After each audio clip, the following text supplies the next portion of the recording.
Nipo katika kituo kikuu cha mabasi cha Magufuli kichoko Mbezi jijini Dar es Salaam, ambapo katika kituo hiki katika hali ya kawaida ni kituo ambacho huaga kinakuwa na hekaheka nyingi, lakini leo kidogo kumekuwa na hali ya utulivu, labda ni kutokana na kile ambacho kinaelezwa labda ni matishio ya maandamano. Katika kituo hiki maeneo haya yote yanakuwa ni maeneo ambayo huaga yanakuwa na watu wengi, lakini leo kuna hali ya utofauti. Lakini ukiangalia upande wa pili wa kule unaona pia nako kuna utulivu na hakuna watu wengi waliopo katika eneo hili, na hii labda ni kutokana na kuwepo kwa tishio la kuwepo kwa maandamano. Lakini ni katika kituo hiki ukiangalia eneo lote hili kuna utulivu mkubwa, hakuna watu wengi, na kule mwisho kabisa unaona kuna vijana wa bodaboda kama vile nao wametulia pale wakiwa wanasubiri abiria, lakini kwa moja nyingine abiria wapo. Ni katika kituo hiki ukiangalia ni kituo hiki kikuu cha Magufuli kilichopo hapa Mbezi. Ukiangalia namna gani ambavyo kule kituo kinaonekana,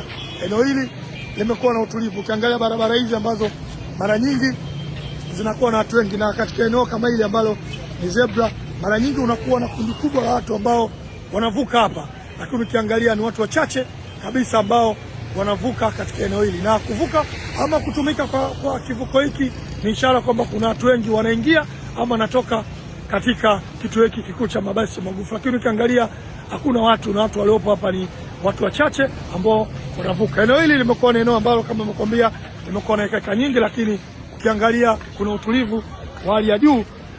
Hakuna watu wengi kama ambavyo imezoeleka. Tutaendelea kukujulisha namna ambavyo hali hapa nipo Kariakoo jijini Dar es Salaam.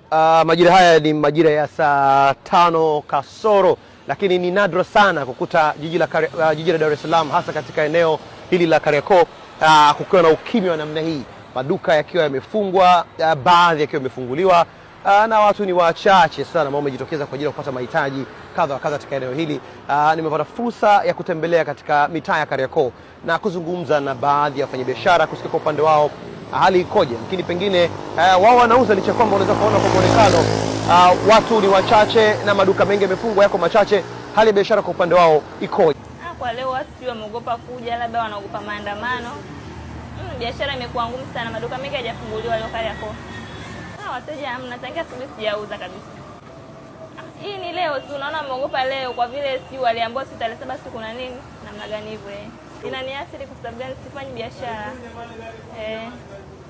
Bwana, hali ni ngumu kweli ya biashara leo bwana. Kutokana na hali wanaogopa sio maandamano sio nini, hali ni ngumu kweli, maduka hayajafunguliwa.